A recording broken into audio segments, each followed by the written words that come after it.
अस्सलाम वालेकुम। आज हम डिस्कस करने जा रहे हैं about structure of DNA. Structure of DNA के बारे में वॉटसन एंड क्रिक ने एक मॉडल प्रपोज किया था, जो Watson and Crick model of DNA के नाम से ज़ुबानी ज़दाम है।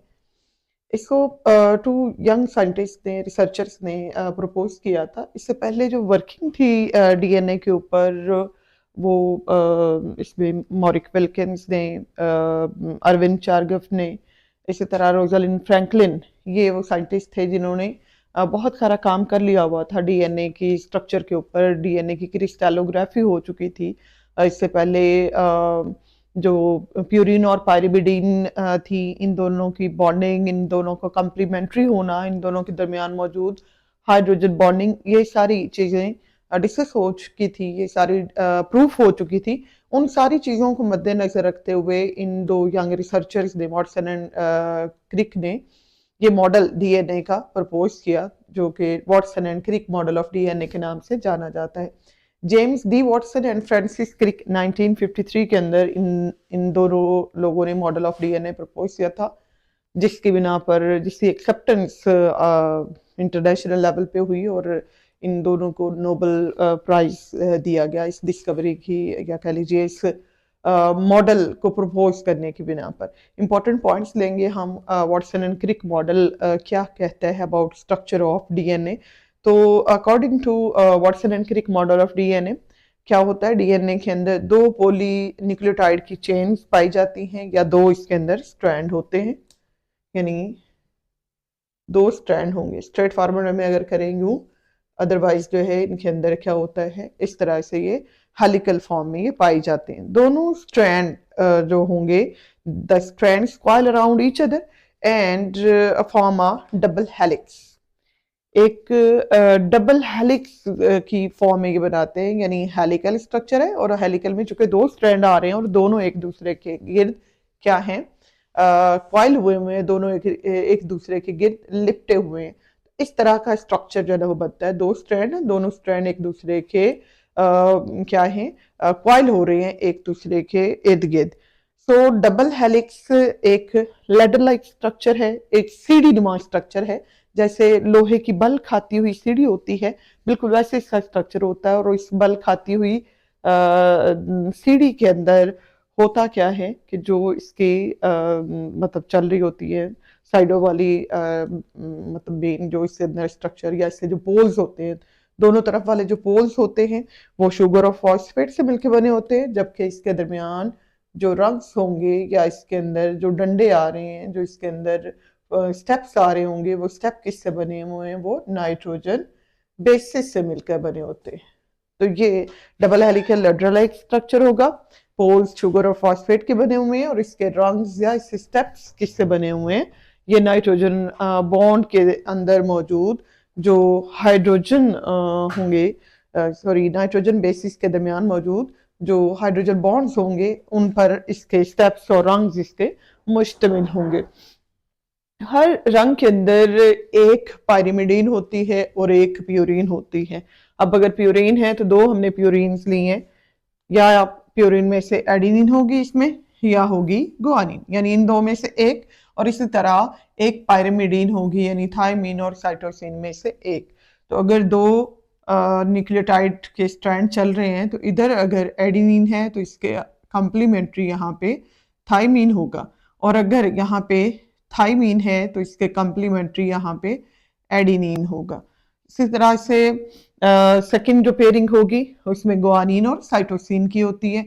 इधर अगर गुआनिन है तो यहाँ इसके कंप्लीमेंट्री साइटोसिन होगा, इनमें 3 हाइड्रोजन बॉन्ड होंगे।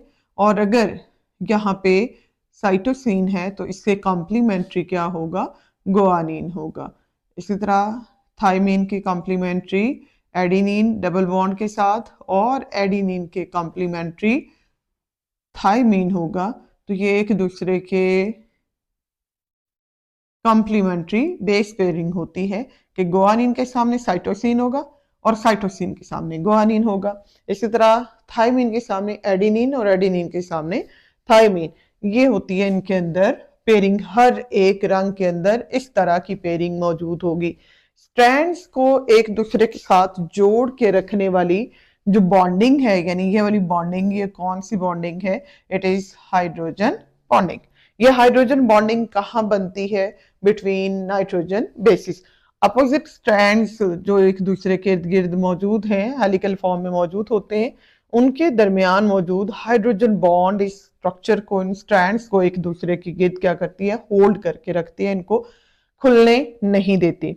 तो एडेनिन जो एक स्ट्रैंड की होगी वो पेयर अप होती है with thymine of other, and guanine make pairing with cytosine. Adenine की थाइमिन के साथ और गुआनिन की साइटोसिन के साथ बेस पेयरिंग चलती है, और हमेशा एडेनिन और थाइमिन के दरमियान डबल हाइड्रोजन बॉन्ड होता है, जबकि गुआनिन और साइटोसिन के दरमियान ट्रिपल हाइड्रोजन बॉन्ड बनता है।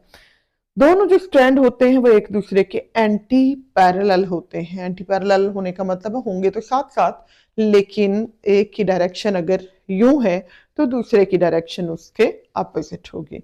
बिल्कुल आमने सामने होंगे, लेकिन एक दूसरे से डायरेक्शन उनकी क्या होगी? अपोजिट होगी। तो इनको बोलते हैं, अगर ये यूं होते तो ये पैरेलल होते, अब ये यूं है तो क्या है? एंटी पैरेलल है।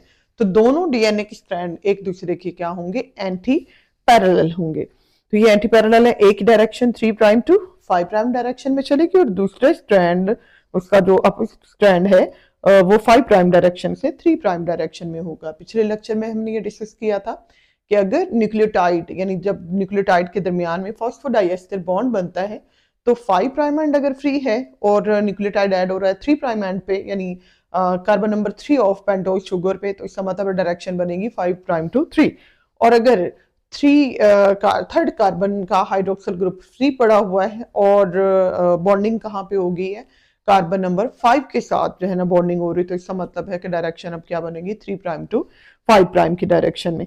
अब जो डिस्टेंस होता है दोनों स्ट्रैंड्स के दरमियान, दोनों स्ट्रैंड एक दूसरे से कितना दूर होते हैं? ये दो स्ट्रैंड है तो एक दूसरे से कितना दूर है? ये 2 नैनोमीटर का इनमें डिस्टेंस होता है। अगर हम ये प्रॉपर इसको डबल हेलिक्स की फॉर्म में अगर ड्रा करें, तो ये डबल हेलिक्स इस तरह से जो है वो बनता है कि दोनों हेलिक्स के दरमियान में जो डिस्टेंस है वो इक्वल डिस्टेंस रहता है, 2 नैनोमीटर इनमें डिस्टेंस मौजूद होता है। अगर हम बात करें कि हर जो इसके अंदर हेलिक्स होता है, हर एक जो इसके अंदर टर्न होता है, हर टर्न के अंदर 10 बेस पेयर्स होती हैं। 10 बेस पेयर्स होंगी हर टर्न के अंदर, और इसका मतलब ये हुआ कि जब 10 बेस पेयर हर टर्न के अंदर हैं, और टर्न का जो टोटल डिस्टेंस होता है वो कितना है? 3.4 नैनोमीटर इसका डिस्टेंस है। अब 3.4 नैनोमीटर का डिस्टेंस है, टोटल बेस पेयर कितने हैं? 10 है। तो इसका मतलब ये हुआ कि एक बेस पेयर का दूसरे बेस पेयर से जो डिस्टेंस बनेगा वो 0.34 नैनोमीटर का डिस्टेंस बनेगा। अब हम 3.4 नैनोमीटर को क्या करेंगे? 10 पे डिवाइड करेंगे, तो ये डिस्टेंस कितना आ जाएगा? दो जो पेयर्स होंगे उनके दरमियान, एक पेयर और दूसरा पेयर, इनके दरमियान में जो डिस्टेंस है ये डिस्टेंस कम होगा 0.34, और इस तरह 0.34 डिस्टेंस वाले 10 बेस पेयर्स क्या करेंगे? एक टर्न को बनाएंगे, और इस तरह के बहुत सारे हेलिकल जो टर्न्स होते हैं ये पड़े होते हैं। दोनों स्ट्रैंड एक दूसरे के एंटी पैरेलल है। इस की डायरेक्शन 3 प्राइम टू 5 प्राइम चल रही है, जबकि इसके अपोजिट वाला 5 प्राइम से 3 प्राइम डायरेक्शन की तरफ जा रहा है। और इसके अंदर ये जो टर्न्स आते हैं, इन टर्न्स की वजह से कुछ इसके अंदर जो गड़े हैं, ये जो गड़े पड़ रहे होंगे, गड़े से इसके अंदर बन रहे हैं, ये या टर्न इसके हैं, ये माइनर ग्रूव्स होंगे, और जिनमें टर्न थोड़ा गहरा होगा उसको क्या बोलते हैं? मेजर ग्रूव कहते हैं। तो ये माइनर और मेजर ग्रूव है इसके अंदर। टोटल दोनों स्ट्रैंड के दरमियान में डिस्टेंस कितना है? 2 नैनोमीटर का है। और हर टर्न के अंदर बेस पेयर कितने हैं? 10 बेस पेयर्स हैं। और टोटल हर एक टर्न का जो टोटल डिस्टेंस होता है वो 3.4 नैनोमीटर का डिस्टेंस होता है।